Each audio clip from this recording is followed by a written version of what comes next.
U rikthyem sërish në studio për të vazhduar edhe më tej me informacionet tona të radhës, si që potencova në fillim të emisionit se nuk mungojnë edhe linjet e drejt për drejta nga tereni.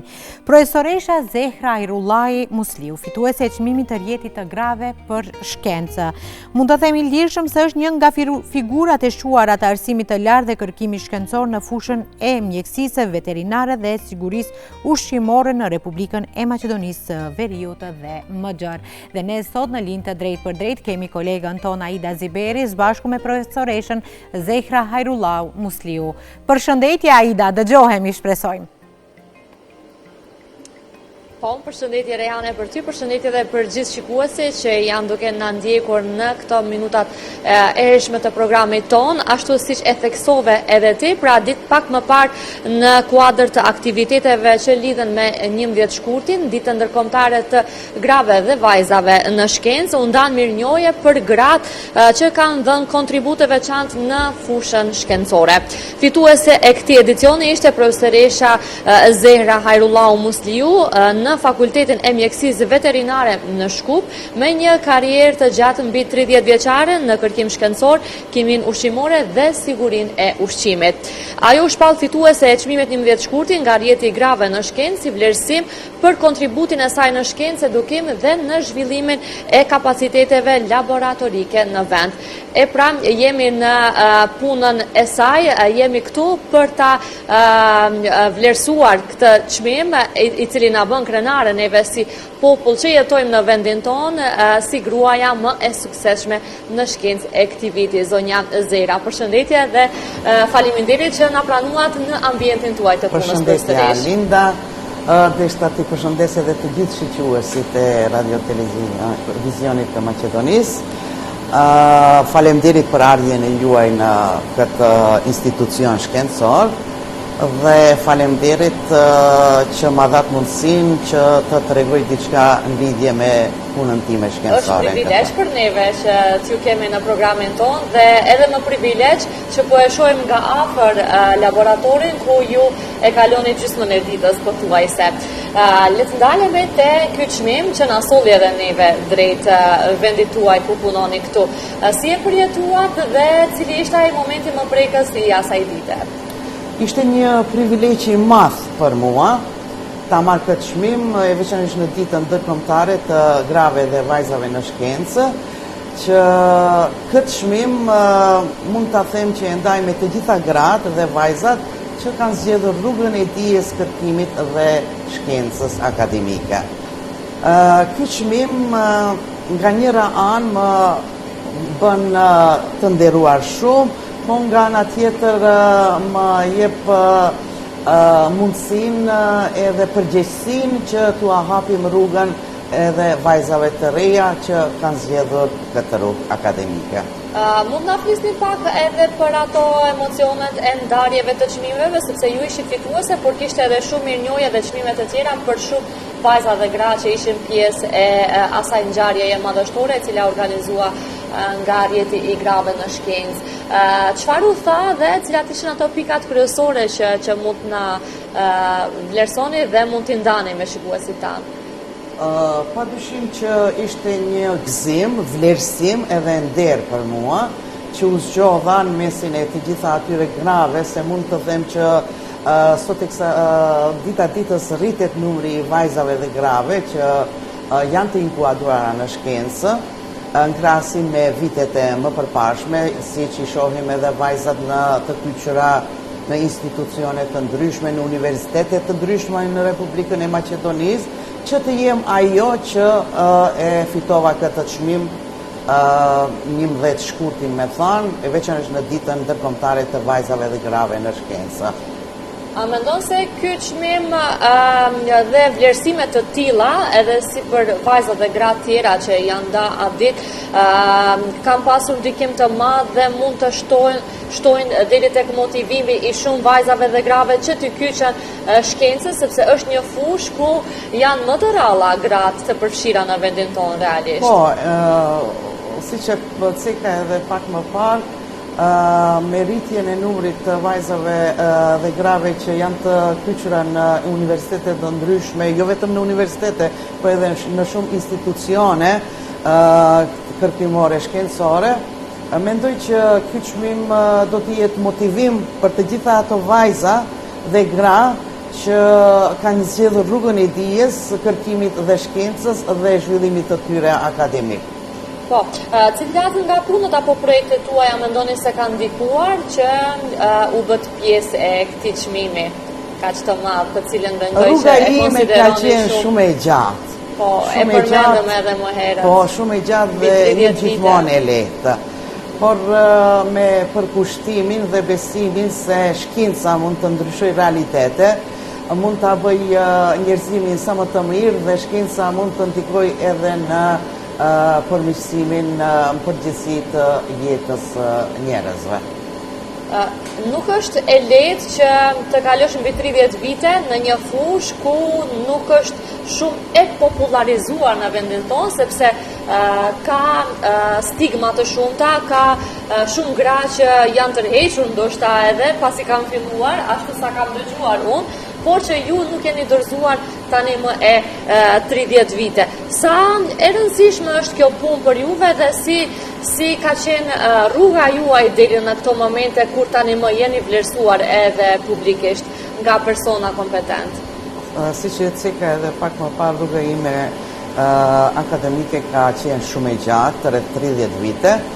Do me thënë, fillimet e mia në aspektin e hulumtimit shkencor kanë nisë qysh prej Zagreb, prej studimeve post-universitare, ku i mora fillet edhe pata mundësin që të njohtohen me laboratore, që në atë kohë nuk kemi pas mundësine në Maqedoni ti kemi, megjithatë kur i merr bazat edhe forcohesh shkencërisht në një institucion, Fakultetin e Mjekësisë në Universitetin e Zagrebit, atëherë nuk e kom pas aq vështirë kur u kyça në fillim ka qenë ky instituti i veterinës, e pastaj instituti i veterinës u bashku me Fakultetin e Mjekësisë Veterinare, që ka qenë në kuadër të Fakultetit të Bujqësisë, dhe prej atëherë pata mundësinë, do me thënë, direkt punoj me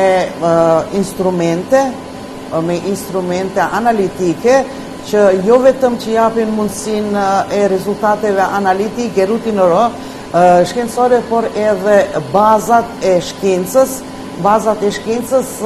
dhe mund të them që Fakulteti i Mjekësisë Veterinare posedon laboratore që të japin mundësin e zhvillimit shkencor. Një rrugë vërtet me shumë sfida, besoj, po cili ka qenë momente kur vendose që ti je e kësaj fushë? Ti duhesh ta ndjekësh këtë fushë, pse përzgjove? Lindi me kohë dëshira apo ka qenë nga fëmiria kjo dëshirë? Ka qenë nga fëmiria, jo bashkë nga fëmiria, ka qenë në shkollën e mesme, mund ta përmendi profesorin në temë të kimisë, se deri në vitin e dytë të shkollës së mesme, kimia më dukeshte si një lëndë abstrakte, po pata fatin në një farë mënyre, profesori që nxënësit më të mirë i angazhoi që t'i përgatitin mësimet e reja dhe dalin edhe t'i prezentojnë para nxënësve tjerë. Me mësimin, me përgatitjen e këtyre mësimeve, ndjesha një lloj përgjegjësie që duheshte aq mirë të përgatitem që t'i kuptojnë edhe shokët e mi.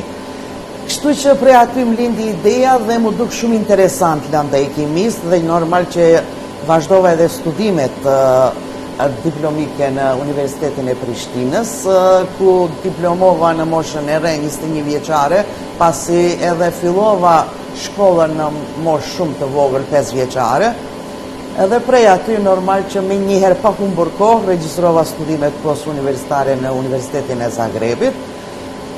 Pasi u ktheva pata fatin që të punësohem në Institutin e Veterinës me ndihmën e profesorit të ndjerë Aslan Selmanit, i cili ma dha këtë mundësi, edhe pse në fillim e kom pas shumë vështirë, për shkak të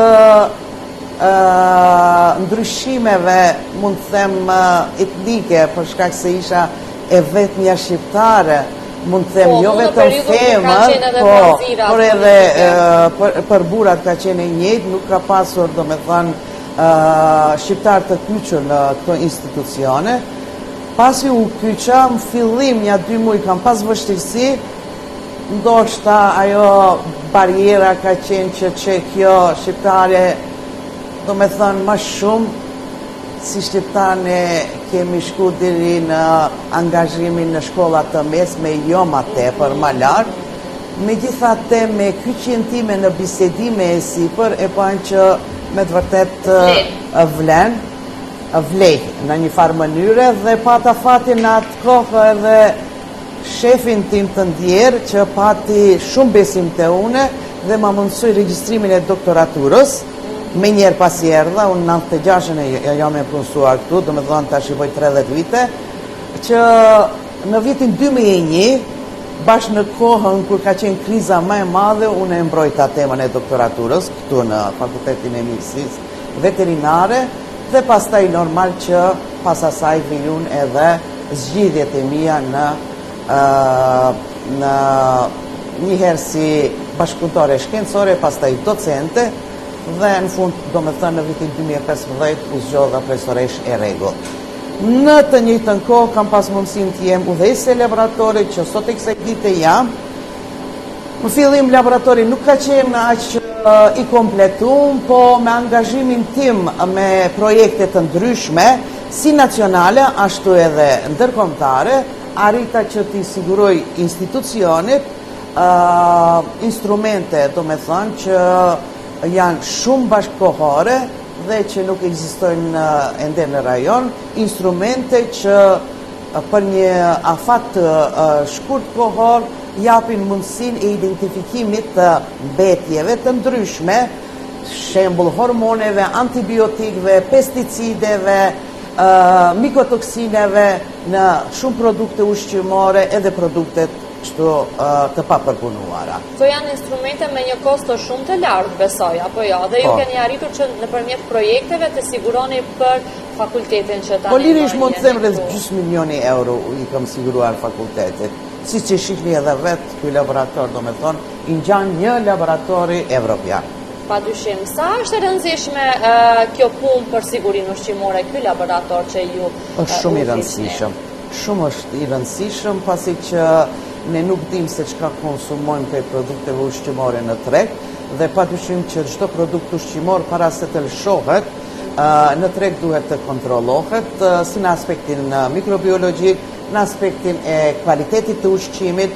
Kur flas për kualitetin e ushqimit, flas për vlerën nutritive, për shtesat ushqimore, siç janë aditivet, ngjyrus, artificial dhe i fundit është siguria ushqimore sa i përket, do me thënë, prezencës antibiotikëve, hormoneve, pesticideve, kontaminantëve, metaleve të rënda e kështu me radhë. Profesorish, ju keni mentoruar dhe keni pas bashkëpunim me shumë studentë të ri, të cilët tani më besoj që janë bërë emra të njohur të fushës shkencore. Sa ju bën juve krenare kjo gjë dhe ndër këto 30 vite sa është shprehur, sa është rritur interesimi i të gjithë atyre nxënësve për të studiuar këtë fushë? Interesimi ka qenë në fillim për fat të keq shumë më i madh, shumë më i madh në Fakultetin e Mjekësisë Veterinare. Me kalimin e kohës numri i studentëve ulet në mënyrë drastike. Kuota është rreth 35 studentë, do me thënë të rregullt. Prej atyre me arrin deri në 20 studentë i regjistrojnë.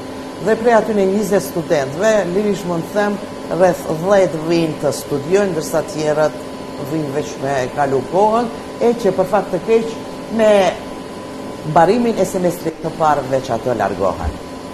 Pasi që është një fakultet që zgjat 6 vjet, do me thënë studimet deri diplomike, por janë të integruara, 1+2 cikli është, dhe direkt prej aty mund të regjistrohen në studimet e doktoraturës. Do me thënë i marrin rreth 360 kredi. Por besoj që pastaj këta studentë kanë më të lehtë për të kyçur në tregun e punës, apo jo? Shumë më lehtë, pasi është numri i vogël edhe Maqedonia është një vend i vogël dhe menjëherë, do me thënë, kyçen lehtë në tregun e punës.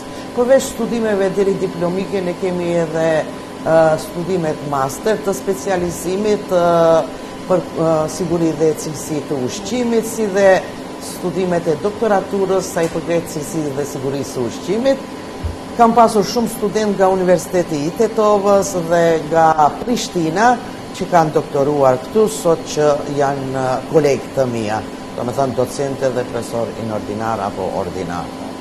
Profesorish, nuk dua që të marrë më shumë kohë, me që nëse jenë në ambientin tënë të punës, unë të falenderoj jashtëzakonisht shumë që u bëre pjesë e emisionit Ritmi i Ditës dhe që ndam me gjithë shikuesit këtë sukses tëndin. Unë uroj që mos të jetë ky sukses i fundit, por që të na vish edhe me shumë sukses të tjera ndërkombëtare, sepse projektet e tua me kaq mund që i ke bërë deri më tani, domethënë njihen edhe ndërkombëtarisht. Ky rezultat shihet edhe nga instrumentet që i kemi këtu në këtë laborator. Të uroj shumë shëndete fillimisht, shumë suksese dhe uroj që të shtohet sa më shumë numri i gjithë studentëve që një ditë ti intervistojmë edhe ata për shumë suksese sikur ju që i keni arritur tani më. Faleminderit shumë për ftesën dhe ardhjen e juaj në laborator, që ta kemi mundësinë edhe ta shohim të gjithë shiquesit se edhe në Maqedoni ekzistojnë domethënë laboratore që i ngjajnë laboratoreve evropiane. Mjafton vullneti dhe dëshira e gjithë atyre nxënësve që t'i kyqen kësaj fushë.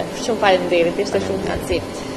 Të dashur miq, ishte kjo biseda e realizuar në një vend më ndryshe se herave tjera në laboratorin e Fakultetit të Veterinarisë Mjekësore, më falni, me profesoreshën e nderuar Zehra Ajrullahu Musliu, e cila u shpall edhe fituese i rjetit të grave dhe vajzave në shkencë. Shpresoj që ngelët të kënaqur edhe ju nga kjo intervistë e bukur.